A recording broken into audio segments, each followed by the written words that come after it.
As we salute another Veterans Day this 11/11, we also acknowledge the battle that many continue to fight on their own front. On the average, every day, 22 of our veterans and active duty military die in suicides. Topeka's VA wants veterans to know they can find help. They've been on the front lines, some in combat, some not, but always surrounded by their fellow troops.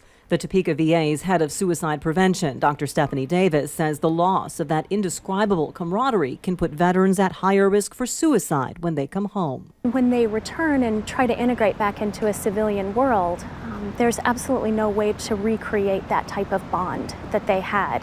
And so they end up feeling really isolated and alone. Couple that with the traumatic brain injuries many of today's military members suffer that often go undiagnosed, but leave lasting impact on the area of the brain that controls impulses such as the desire to take one's own life. In somebody with damage to that part of the brain, if they have the impulse to act on it, they may not be able to control that impulse, and so they act. The VA wants veterans to know it has resources to help. If you're having thoughts of suicide, press 7 Their now. main phone line now includes the number to a veterans crisis line. A flagging system alerts the mental health team when veterans at high risk for suicide enter a hospital. Davis says most veterans who call Topeka's VA seeking mental health care will get an appointment with a psychotherapist within 2 weeks. For more immediate needs, Topeka's VA has a walk-in mental health clinic weekdays. Emergent cases may go to the ER. People who miss appointments are contacted to find out why. We're all here to serve veterans. Case manager Marcy Belinsky says a key component for families is developing a safety plan. It identifies triggers for emotional and behavior changes, family, friends, and healthcare professionals to call, right down to how they handle weapons in the home. They'll even give you a free gun lock. Because if we can slow them down for 5 minutes, they're probably not going to act on those thoughts. But it's hard to stop something you aren't aware has started. If you notice a veteran feeling hopeless or isolated or talking about death or being a burden, speak up and be blunt. A lot of times people are afraid to ask the question. They're afraid to ask somebody, are you thinking about killing yourself? And they think that if they ask that somehow is going to implant that idea in their head. And what we know is that that is absolutely not the case. If you are concerned about somebody, ask.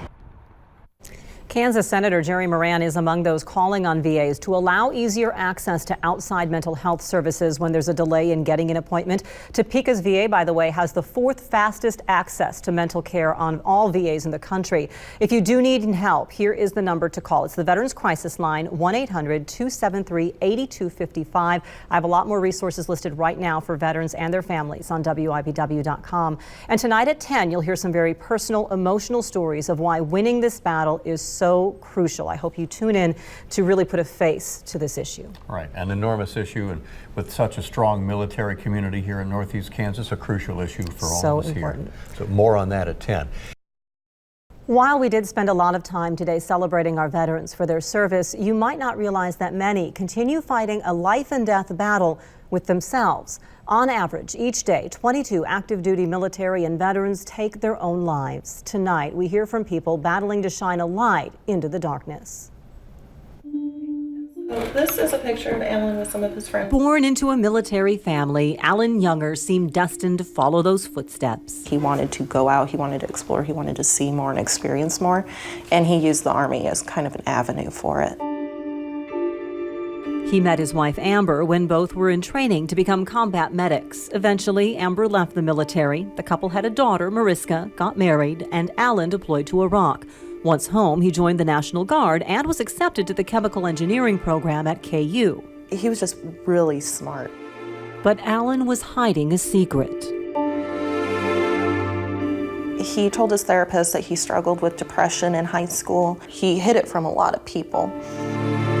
He didn't want his family or his friends to think less of him or to judge him for having a mental illness. But then there's also within the career of the Army. You have to be tough, you have to be strong, you can't show weakness. On a 2-week break from deployment, 2 friends in Iraq were killed by an IED. He then had a close friend die by suicide. Amber says it sent Alan spiraling. He stopped therapy, stopped medications, and then it became too much. It was August 12th, 2013.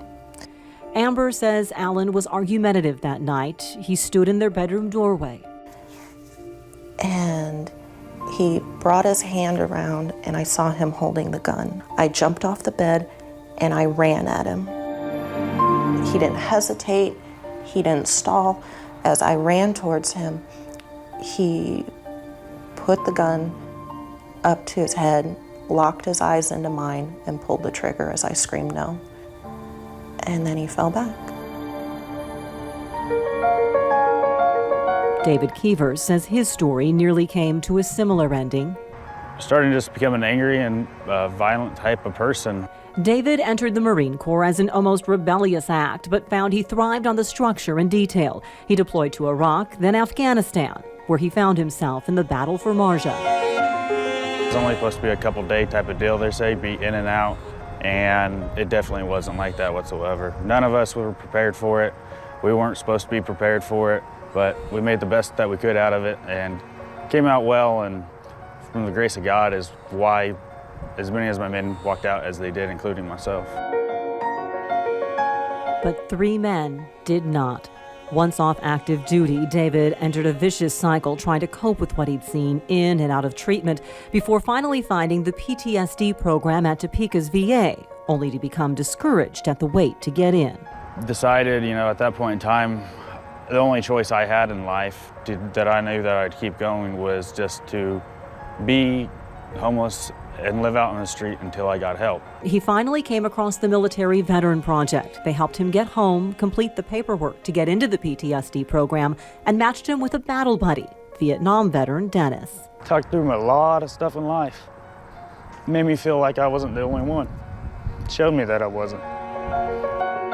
That support, David says, changed everything. He wants others who find themselves where he was and those who love them to know, don't give up. People that experience the PTSD, we don't even understand it.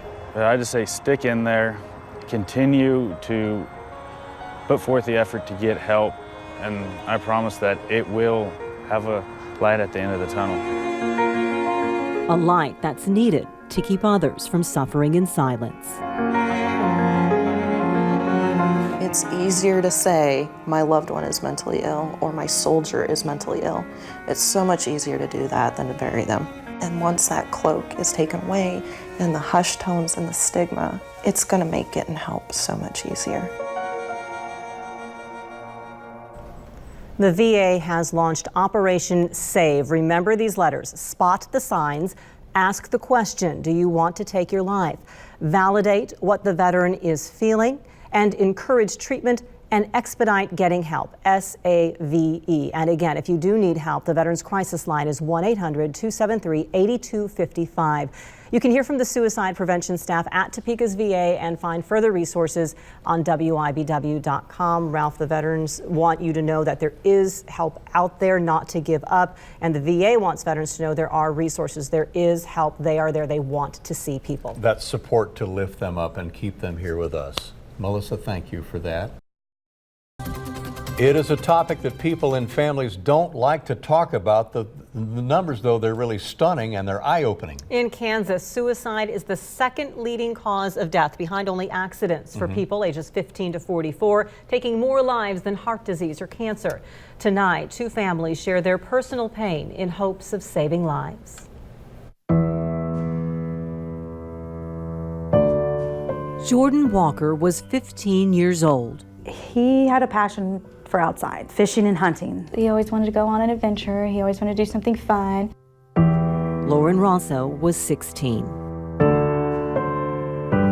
She was funny and sassy. She was just so kind. She always loved the underdog. Their families saw their struggles. While he was making everybody else happy, he was dying inside. But the rest of the world saw something else. She was always happy and smiling with her friends. I don't think we ever really realized how bad it was. Her parents spent years with counseling and medications, but November 8th, 2012, Lauren ran from a residential treatment facility to a bridge over I-470 and jumped.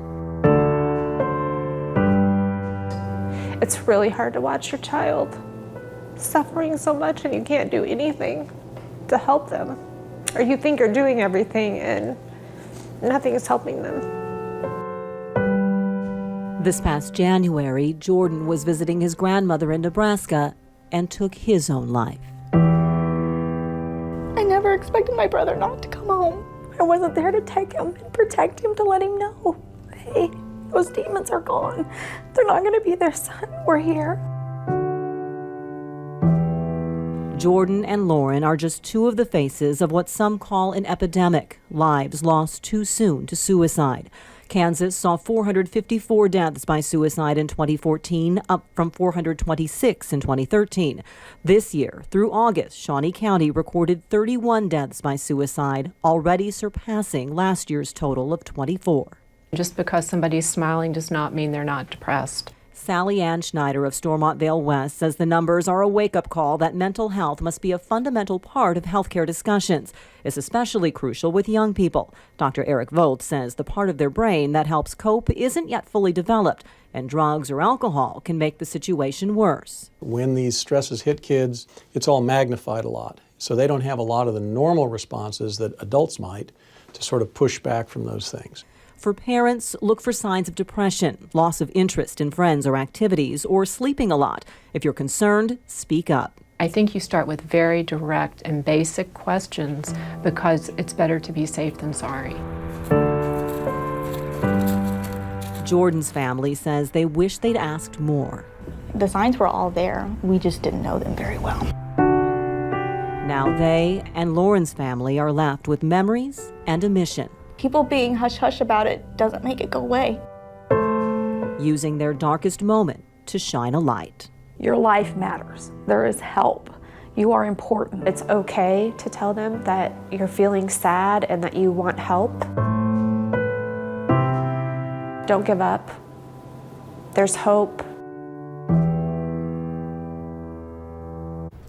Both the Kinneys and the Lessers are involved in suicide prevention efforts. While it was not a direct factor in their situations, both do tell me that bullying plays an important role in this issue these days and needs to be addressed. Another challenge, finding options for mental health care. A spokesperson for the Department of Aging and Disability Services says the state has added beds for inpatient care in recent years, but is still working to find ways to meet demand for services. Here are some important numbers to start. If you or someone you love needs help, call the National Suicide Prevention Lifeline at 1-800-273-TALK, or you can text the word START to the crisis line at 741-741. I'll get all those resources up for you on WIBW.com, and you can hear more of Jordan's and Lauren's stories as well. Melissa and I were chatting, and you said something interesting. The smiling pictures on Facebook are not a window to the pain, and we hope those families can really get through to find out what may be wrong. Talk to your kids, right. Find things out.